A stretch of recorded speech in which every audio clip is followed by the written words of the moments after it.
Some NFL players deserve to get fined, but these fines are just dumb. Well, an incredibly absurd fine relates to the legendary running back Frank Gore, who was twice fined in 2012 for wearing his socks too low. The price? $15,000. Again, it is a situation where the league has to step in to uphold its sock length laws. They can't be too short because the rulebook states that stockings must cover the entire area from the shoe to the bottom of the pants and must meet below the knee. An antiquated rule at best, but imagine paying a $15,000 fine for socks. Now, another uniform-related infraction happened to wide receiver Brandon Marshall. He wore bright green shoes to highlight a mental illness that he also suffers from, which is a borderline personality disorder. He was diagnosed with the disease in 2011 and in 2013 was fined $10,500 for wearing those green Nike cleats. He later matched his fine to a charity cause. And in a match against the Cowboys, Marshall was fined $15,000 this time for wearing orange cleats.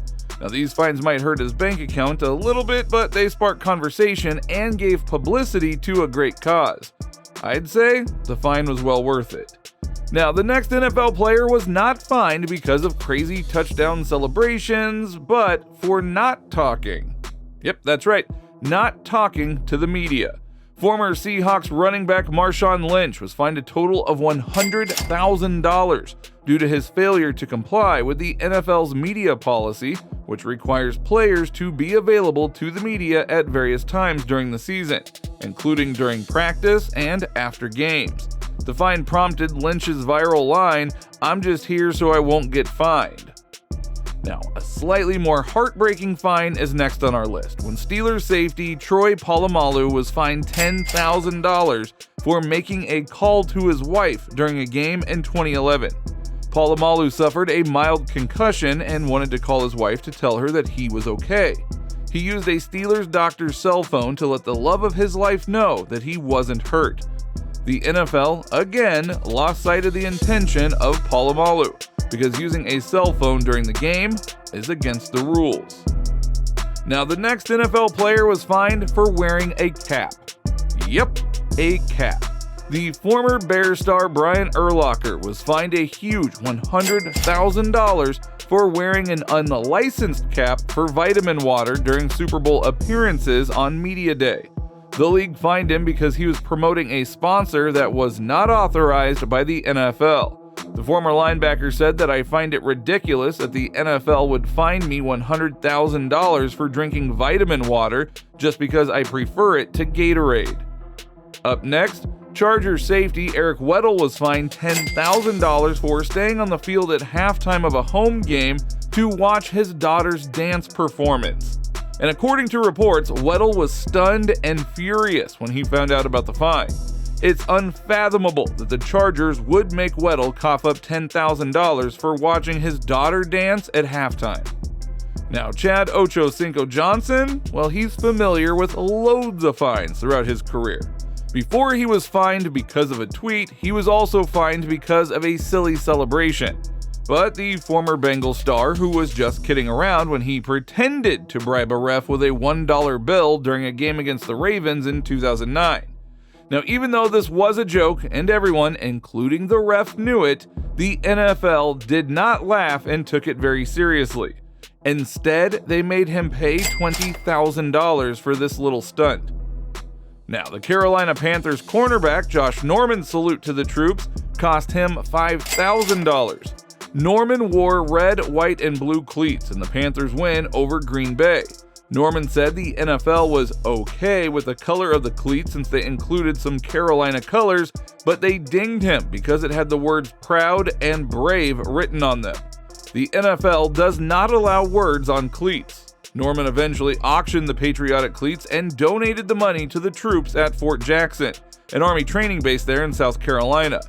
It's pretty crazy he got a fine for honoring the brave and proud people who are protecting and preserving this country. The NFL is more worried that people will start writing on their cleats because it might not mesh well with their brand. Just like writing on shoes, former Steelers safety Ryan Clark was fined for writing or etching the number 21 on his eye black. The reason for this was to honor the life of former Washington Redskins safety Sean Taylor, who was tragically murdered in his home. Number 21 was Taylor's number, but because of this, the league fined Clark $5,000. A man was murdered, and his friend wanted to honor him while he played the sport that they both loved. But that doesn't matter to the NFL since it's a violation of the uniform dress code. And speaking of dress code, former Patriots receiver Wes Welker was not happy about a $10,000 fine that he received for something he says he had no idea was against NFL rules: wearing a hat without permission. On Twitter, Welker wrote that he's been wearing a hat promoting Bonk Breaker energy bars, a company that he invests in all season long, and no one ever told him there was anything wrong with that. It's kind of funny that you wear a hat for 16 weeks straight and then get a fine afterwards. Now, former St. Louis Rams wide receiver Stedman Bailey was fined $8,861 for celebrating a touchdown by laying down in the end zone and pretending to take a nap while using the football as a pillow. The NFL has rules against the football as a prop and lying down during your celebration. We get that some touchdown celebrations are ridiculous, but what is so harmful about a player using a football as a pillow to celebrate a touchdown? Up next is another celebration with none other than legendary Randy Moss. And who could not forget Moss's touchdown celebration at Lambeau Field where he pretended to moon the crowd? That will probably go down as one of the most memorable celebrations in the game's history, and because of the fake mooning, Moss was fined $10,000. Up next is the former NFL MVP, Cam Newton. The Panthers quarterback was fined $10,000 by the NFL for wearing unauthorized Under Armour visor clips on his helmet. But Newton did this because of an endorsement contract with the company. Even if the Under Armour logo was blacked out on the clips, it was still a violation of the league's uniform policy. Unfortunately, wearing anything else but Nike during a game means a fine, so Newton had to fork over $10,000. Now, the former Detroit Lions wide receiver Nate Burleson was fined $15,000 after he lifted his jersey during a Sunday pregame introduction to reveal a shirt with "What Up, Doe" written on it. And then during the game, he also scored a touchdown and, in celebration, punted the ball into the stands. So overall, he got fined for breaking uniform policies and celebration rules in just a single game. Up next on our list is linebacker Von Miller. The former Denver Broncos player was fined $11,567 for a sack dance that mimicked a skit from Comedy Central's sketch show Key and Peele. Now, of course, the dance involves lots of pelvic thrusting, so that may have triggered the fine. But lucky for Miller, the comedy duo paid his twerking fine.